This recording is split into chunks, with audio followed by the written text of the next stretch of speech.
you'll have an opportunity to do a quiz.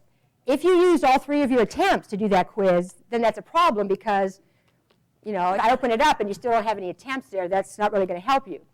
I warn people about that. Don't rush into it and try and guess at answers. Just go ahead and take your time and get the right answers.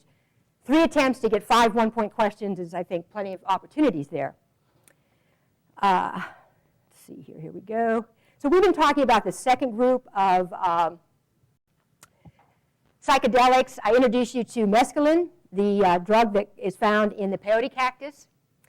I happened to be at Barnes & Noble last night, and I wasn't looking for it. I was getting another book, but I happened to see Aldous Huxley's The Doors of Perception, his essays on using mescaline and LSD written in the 1950s to try and broaden his understanding of how the mind, human brain works. I didn't get a chance to read them, but these books were published in the 50s. I never really read The Doors of Perception and a couple of other essays that are in there, so that should be kind of interesting. So you know about mescaline, that's the natural phenylethylamine. Introduced you to the next group, sometimes called designer psychedelics. They're synthesized purposely to enable people to get intoxicated. Sometimes they're called club drugs. If you look at structures, you can see inside that structure there's an amphetamine molecule. And there are many of these versions of these drugs produced. So I kind of explained the history of methylene dioxymethamphetamine, or ecstasy. The fact that it kind of dried up for a while in the United States when a prominent smuggler from the Netherlands was caught smuggling a large number of pills in, and actually 1.7 million ecstasy tablets. He's now serving that 20-year term in federal prison. So there were no labs making ecstasy in the United States, so there was a dry period. People were buying pills that didn't really contain ecstasy. Now, apparently, the labs are back into production.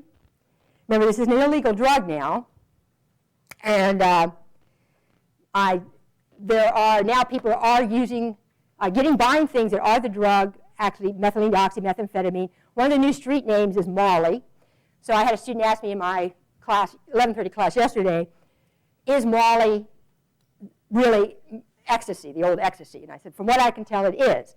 So what people were buying before, during this dry period, might contain caffeine, amphetamine, or other things, but it wasn't actually ecstasy. Now, apparently, the pills that people are buying do actually contain this compound. I don't know exactly the amount. The normal dose is about 75, I think, to 125 milligrams here. Talked about the physical effects, very much stimulant effects, which you would expect from a drug that actually resembles amphetamine. It has an amphetamine core in it. And there have been some people that have died in the past year, I think. Their deaths have been blamed on this Molly, which people talk about as a new drug, but I think it's actually just methylene dioxymethamphetamine. And the problem is malignant hyperthermia. This drug has its mental effects by causing serotonin axon terminals to release all of their serotonin. So it's not just like LSD that's stimulating one subset of serotonin receptors. You've got a whole lot of serotonin being released. Now, serotonin does play a role in regulating body temperature. So there are cells in a part of your brain called the hypothalamus. They're stimulated by the toxins of some bacteria, and that causes you to run a fever. So a fever is just caused by these neurons in the hypothalamus responding to this toxin and raising body temperature. Your body has many set points that are regulated by these unconscious parts of the brain. CO2 levels. If it gets too high, you breathe in more oxygen. If your body temperature rises, peripheral blood vessels dilate, you start to sweat. If you're too cold, close off peripheral blood vessels, maybe shiver. So there's all these things that are automatically done by your body. So this fever that's caused by the hypothalamus can be regulated by serotonin. So people who take a drug like ecstasy can have a couple of degree rise in temperature, body temperature. Wouldn't be a big issue for a healthy person, but a lot of times these people are in a situation, they're in a club, like I mentioned the Bonham in July, the downtown club. It's very hot and humid, can't cool off. Your body temperature continues to rise because you're active. The stimulant effects of the drug kind of keep you from saying, oh, I'm hot, I want to sit down, I should rest. So once you reach a certain threshold of malignant hyperthermia, your body temperature now begins to shut down parts of the nervous system. You stop sweating, you get very red, You may get disoriented and then you lose consciousness. So if you're not iced down right away, it's fatal. So that is some of the problems that this drug may produce. Talk about water toxicity, seizure activity. The big thing about the drug, of course, is there aren't any hallucinations, so it's not like mescaline. People take it for its feelings of this empathy and happiness caused by this dumping of serotonin. And so the problem is the next day you may be a little bit depleted, and you may actually have a hangover that feels like depression. So it causes this massive release. If there's a high dose, or you repeat the dose, your serotonin neurons may have actually kind of used or utilized most of what they've manufactured, and they've got to replenish their supply. So during that period of replenishment, you may be a little bit depressed, or if you're already suffering from depression and you're trying to use ecstasy to self-medicate, you really get depressed the next day. So people are driven to go back and use the drug to feel good again. But again, they've already got serotonin depleted, so they're sort of chasing their own tail. They're just going to get more and more depressed because they can't actually release much serotonin. They've released already a lot they have. They've got to wait for a while. So I wanted to mention this neurotoxicity study that came out, which really caused a lot of people to be afraid of ecstasy. And I want to tell you a little bit about that study. I read the original paper when it came out. It was done by a lab that had exposed rats and I think marmoset monkeys to doses of methylene dioxymethamphetamine. And the results of the paper were that they felt that there was a loss of serotonin axon terminals for up to 12 months after the treatment, like they'd actually died back. So and a lot of people asked me about this when this paper came out. Now, one thing I would say is that you may not realize it, but that paper has been retracted. So it got a lot of attention because this is a drug a lot of people were using. So of course it's going to be in the headlines everywhere. So other labs wanted to try and repeat the findings, and they couldn't. So they asked the original authors to tell them more about their procedures. And it turned out that when they were running the experiments, there may have been some mixing of methylene dioxymethamphetamine and methamphetamine and some other drugs that they were testing. So they weren't sure necessarily the dose the animals had gotten. Well, that in and of itself is enough to retract a paper from a notable journal. The other thing is they said they use the same doses that humans might be exposed to when they're partying on a weekend. But if you look at the doses, it was much higher. You can calculate it milligram per kilogram. And so I do that when I would expose rats in my lab to drugs. Most rats don't weigh more than a third of a kilogram, about 300 grams at most. And if you calculated, these people were getting larger, these animals were getting larger amounts than that. And they were giving it IV, which is not how people usually take ecstasy. So they weren't really replicating what people did. The data is very stunning because you can cause fluorescent serotonin neurons to fluoresce in brain tissue after it's, you extract the brain and all that kind of stuff. And you can see these fluorescing terminals and axons in the control study and nothing in the animals treated. So it really was that idea is a permanent loss of serotonin neurons because they deplete their serotonin.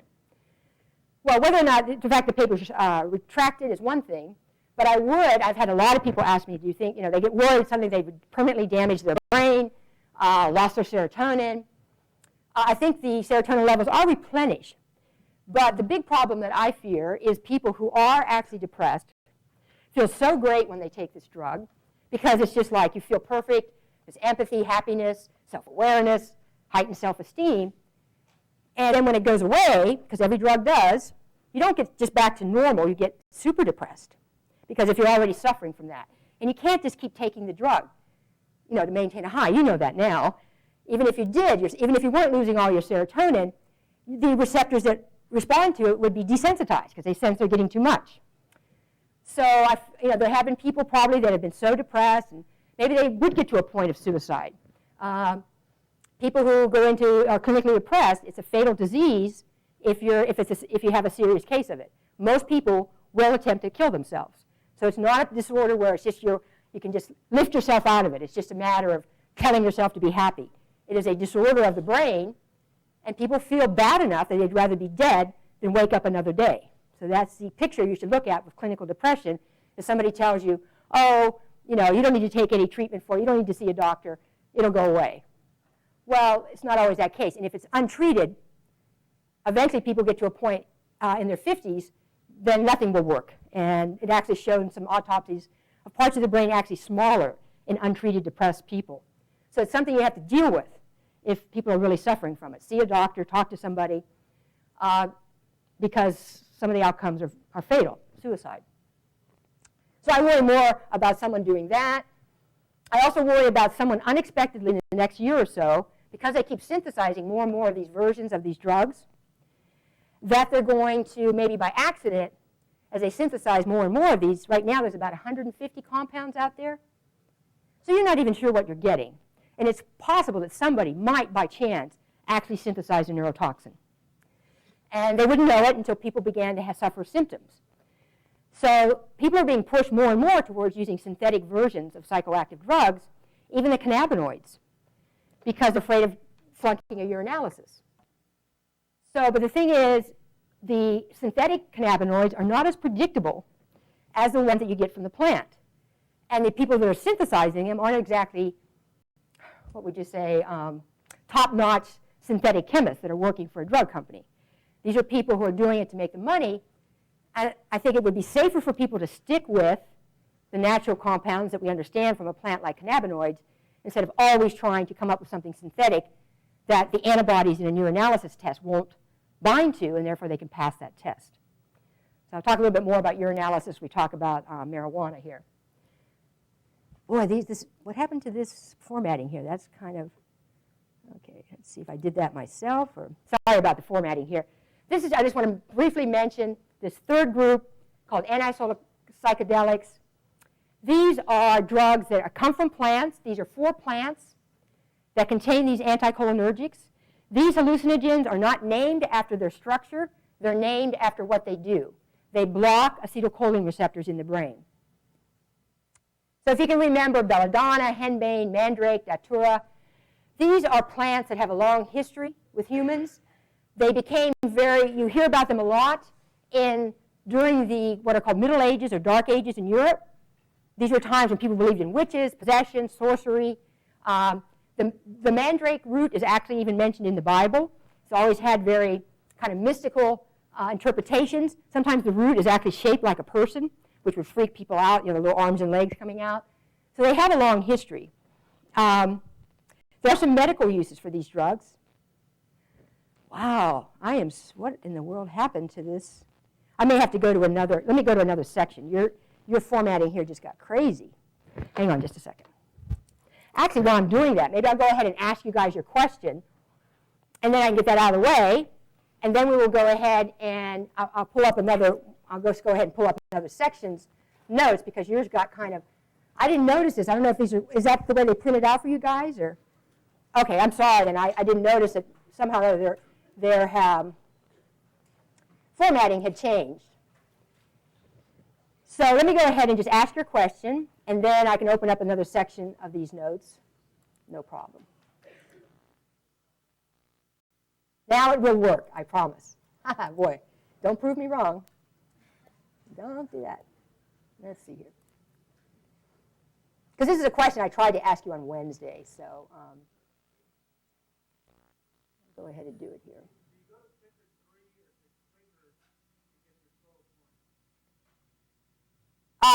Your clicker 3 should be the sum of your clicker 1, clicker 2, and clicker 3, plus any points I've added. So when people are doing these extra questions, I'm just adding it into clicker 3. Normally, you could get 30 points with, I believe it's, for you guys, 11 clicker A, 11 clicker 2, and 8 clicker 3. It's a total of 30. So if you missed some and didn't get a chance to get to 30, I've been adding in these extra questions to clicker 3. Yes, now that is missing some. Right, those numbers don't include when I would just give everybody points that had registered because this didn't work. I can't add those into that table. So I think I've done that 3 times. So that total there may be actually 6 points off from what your real total would be. Now once you hit 30, it doesn't matter. It doesn't go above that. Yes? Thank you. So when you look at that table, it's going to include everything except where I just added points because this failed. The software had failed for me.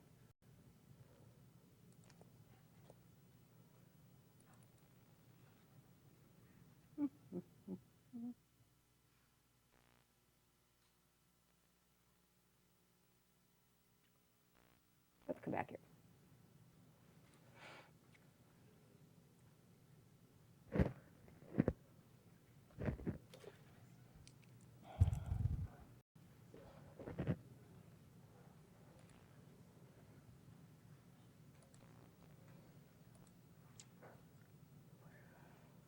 All right, so the question is open. So let me tell you what it is. I just told you this. How does the drug methylene dioxymethamphetamine, MDMA, or ecstasy, or now called Molly, produce mood changes that include euphoria and increased empathy? Empathy is that opposite of paranoia. When you're empathetic, you love yourself, you love your friends, everybody's okay. Is it A, massive blockade of serotonin receptors?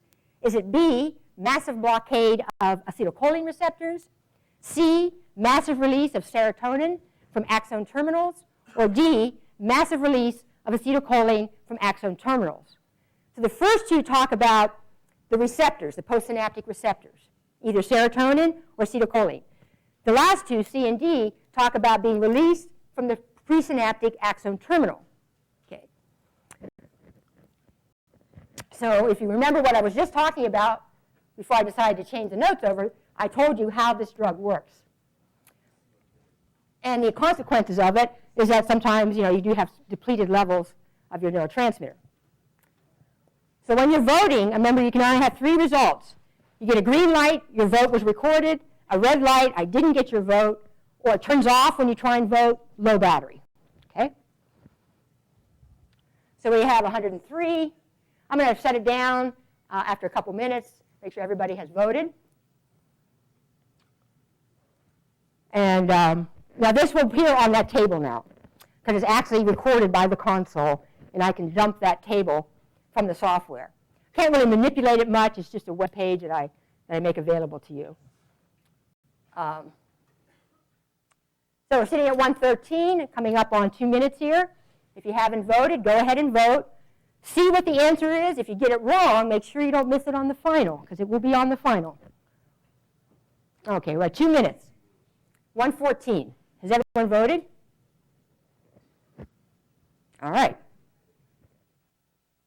Did I hear somebody say I didn't vote? Or? Okay.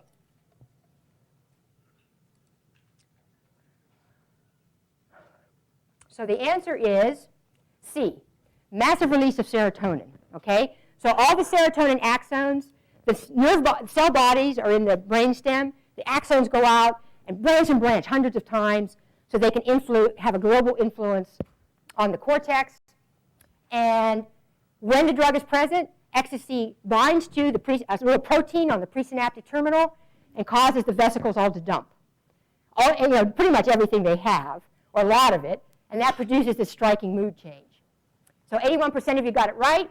The first two are wrong because it's not the receptors. It's not like LSD, which stimulates a specific subset of serotonin receptors. This is a release of serotonin, so all the serotonin receptors would be stimulated while this is happening.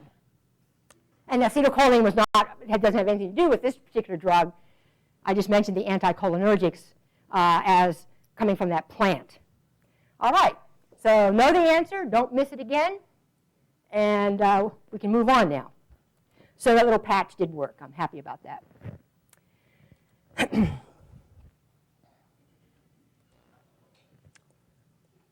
save this. And I'll go ahead and pull up the other section.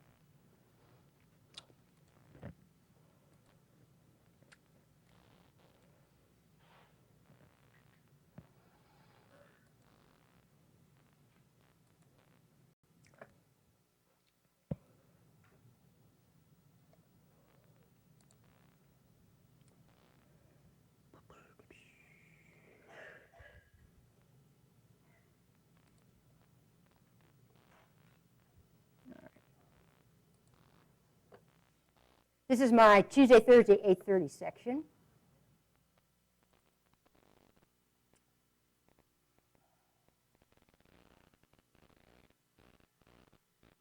All right. And I'll make sure you get good copies where it isn't all spread out with this formatting error. All right, so I just said, if you know the names of these plants, that's pretty much it. And you should know that people don't really party with these drugs today. It's not a pleasant hallucination. It is more like you're delirious, you're confused, then you pass out, and you don't remember anything that happened. So people really saw it as being possessed by spirits. Remember, this is the Dark Ages. People were very superstitious. They believed in witchcraft. So they were using it to either, it was used in trying to put a spell on somebody, and if enough is given, it can actually be fatal.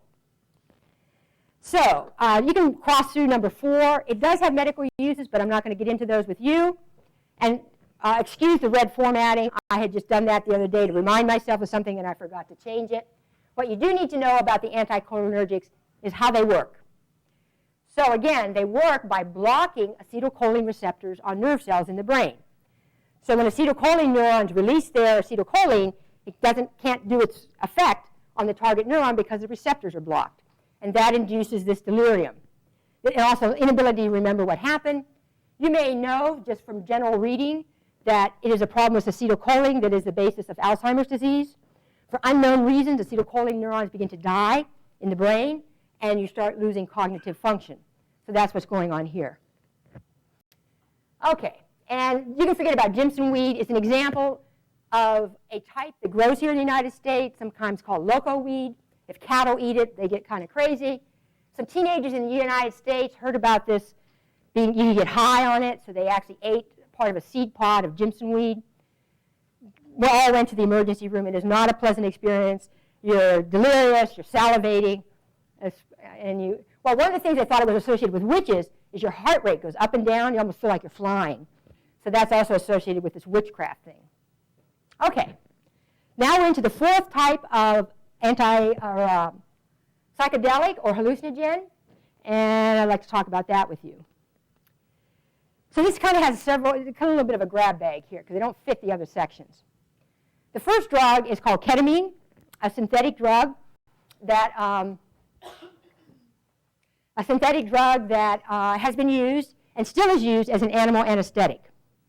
Now, it was developed as both human and animal anesthetic, and it was used as an anesthetic in the Vietnam War, and it's still used. I've talked to some medics that have been in Iraq and Afghanistan. It's still used sometimes then. So it's a type of anesthetic that's sometimes called atypical or dissociative. So the thing about ketamine is when you get a high enough dose, you act like you're anesthetized. You don't respond to pain. So they could patch you up on the battlefield, do a triage if you have a serious injury, yet your eyes remain open, and your heart rate and your blood pressure don't drop like normal anesthetics. So that's an advantage if you have someone that you don't want to OD them in this emergency situation on the battlefield, so you can get them out of there, helicopter them out to another field hospital. And for animals, it's useful because little animals can be OD'd so quickly. I mean, think about the vet who's working on little Fluffy, the little Chihuahua, and he ODs her. You know, what's the woman going to, oh, I'm sorry, Fluffy came in for a minor surgery, but she died. I killed her, you know. Vets don't want to deal with that. So little Chihuahuas and small animals, I mean, any animal, really, dogs, cats, you want them to not go into an overdose of their heart stopping, their breathing stopping, because that's dangerous. So this ketamine is useful. They don't feel anything, but their eyes are open, their heart rate's stable, and their blood pressure's stable. So do the surgery, wears off, they come out of it. So there are not a lot of uses for it in humans, but it is still for people in this field medic operations, or if you are allergic to all other anesthetics, they might use ketamine. But most of it now is coming from vet pharmacies. So that's the street version of it. People steal it from vet pharmacies. They may work at a pharmacy as an assistant, or there actually was a vet pharmacy busted in South Texas, I think. They were diverting a lot of ketamine. I mean, people were just coming in and buying it, and they were doing it for party uses. They didn't have vet licenses. It's in a little multi-injection vial, little glass vial. So people would get those little glass vials. Sometimes they're one dose. It's a little ampere, you break it. Others, it is a bigger bottle. So people would evaporate the fluid in a microwave or something like that. And what's left are these little crystals of ketamine. And then those things can be, people mix them with something to smoke. They might snort them. They're mixed in drinks. And what are you guys leaving for? Where are you going? Good Friday or? Oh, okay, gotcha. I thought maybe because I'd asked the question earlier, they were like, everybody was going like, let's get out of here. Please hang with me, okay? I won't keep you long. Stay with me.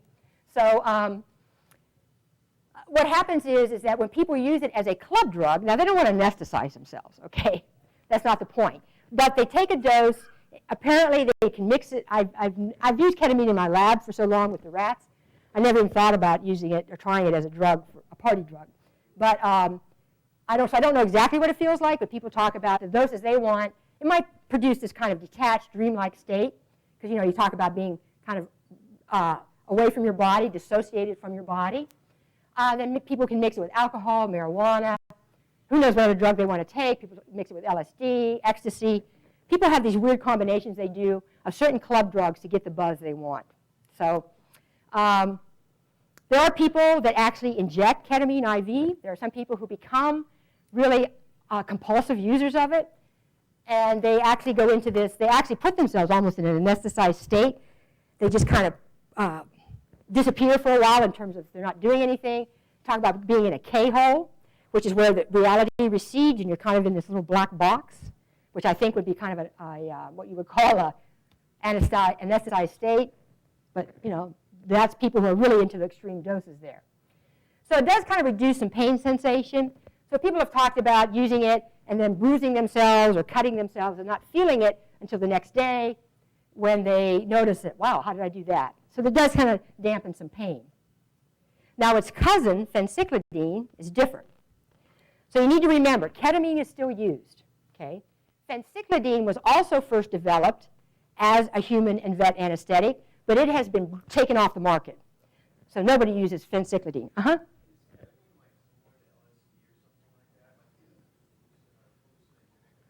Well, there are some changes to reality, but it's not the kind of hallucinations that would be associated with LSD. Now, I have talked to a student who came to see me. He went to a concert in Austin, and he and his friend said that they did ketamine, and he had this intense effect. And he was talking about he was way back in the crowd, and suddenly the stage was rushing up to him and then receding.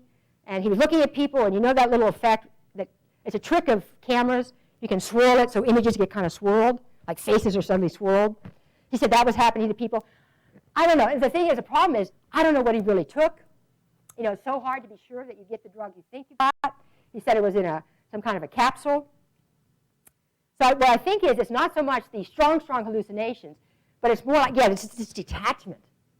So that you're kind of like outside yourself. Again, that some people actually like that dissociated state where nothing bothers them. I think people who want to forget about pain. There's some good quotes in your textbook about people who have used it, why they were into it, and what it felt like. But if there's changes in reality, it's more like here, sensory deprivation, mind-body separation.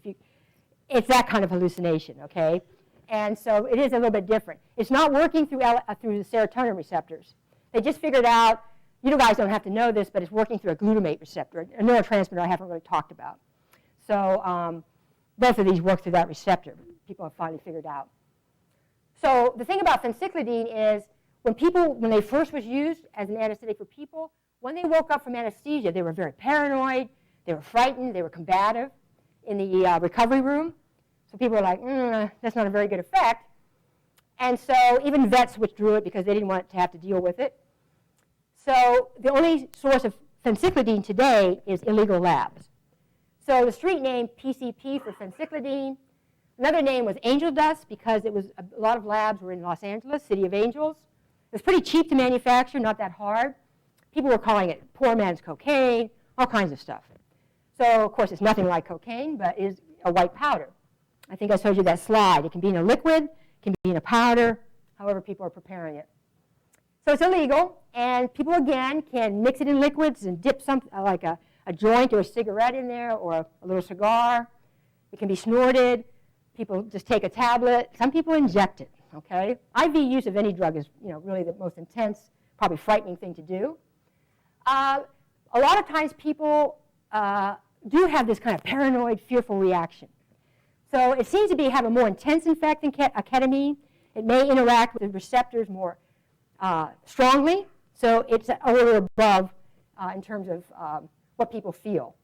So if you think about sensory deprivation and mind-body separation, if you think about it, as an anesthetic, normally you would be unconscious, but you wouldn't feel the pain of surgery. That's the whole point of anesthetics. And here, it's like they can feel themselves kind of regressing from their body, not feeling things.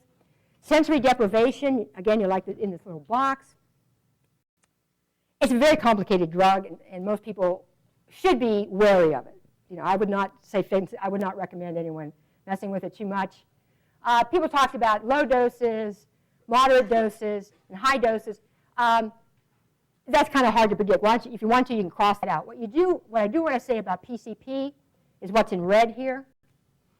There was a big rumor out there. There was a policeman, I don't know what city he was in, maybe Los Angeles, who said that someone he was trying to arrest under the influence of PCP broke his handcuffs and got away because he could not be subdued. It was like he was super strong. Well, that one report kind of became a viral thing that went everywhere, that PCP could produce people that had this like superhuman strength. It even got into the movie Terminator. You all must have seen Terminator, the original Terminator, where they talk about, well, how could he not die when he was shot? Oh, he might have been on PCP. They don't feel pain and all this kind of stuff.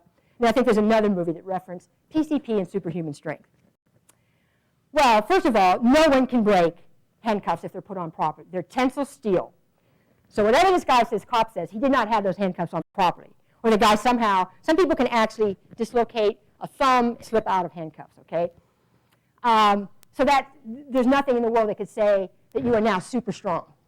It is true that when you have a lot of adrenaline in your system, you can do things that are very intense.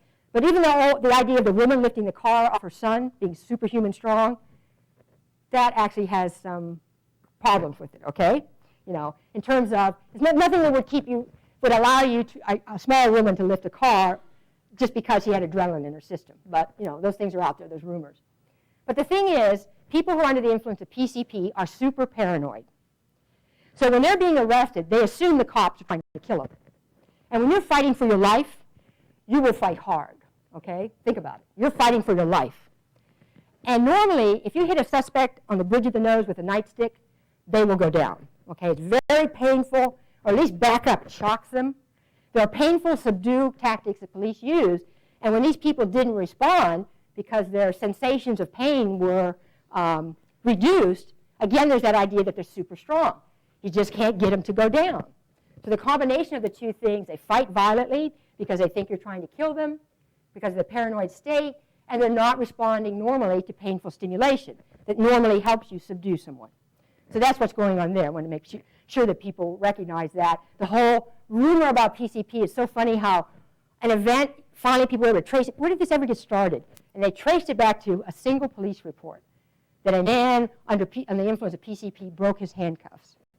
And that just was all it took to get out there in the drug lore. Okay, so that's about it for PCP. It's a very long-lasting drug, longer than ketamine. A lot of people recognize that it's, may not be a pleasant event, so they stay away from it. But sometimes people will buy tell them that someone says this is liquid synthetic THC, or this was synthetic mescaline, and it's actually PCP that's being sold. So again, this is a problem with these type of drugs. They're misrepresented. Okay, the last little thing in this section is a plant that I heard about 15, 20 years ago. People said, oh, Dr. Armstrong, there's this thing, they sell at Planet K, you can smoke it, you can hallucinate, it's legal, blah, blah, blah, blah. So that's Salvia divinorum, okay. And it is a plant that's been used as a hallucinogen for hundreds of years by some medicine men or shaman in the Sierra Madre Mountains of Mexico. So they make a tea out of the plant. It's called sacred sage to them. And the shaman drinks the tea, the patient drinks the tea, and then he's able to sort of put his hands on them and find out what's wrong. Is it their liver? Is it their heart? Is there a blood problem? It's kind of like uses a medicinal diagnostic thing. So there are some hallucinations involved. The active ingredient is finally being identified. You should know this. It's called salvinorum A. So it's a whole new drug. We're not even sure what receptor it stimulates. It might actually be an endorphin receptor, which is kind of weird, a subset of endorphin receptors, but it doesn't have pain-killing effects. So what happens in the United States is people buy these little bags, and they usually roll it and smoke it. So when people smoke it, there is, of course, different from drinking the sage, and it's very fast onset from smoking it, and it's metabolized very quickly. So what people normally say is it's an intense, immediate hallucinogenic state where you lose perspective, sometimes you fall down, and then it's gone. They say that 7 to 10 minutes is way longer. They feel it's more like 2 to 3 minutes maybe, or 5 minutes at the most, and then reality returns.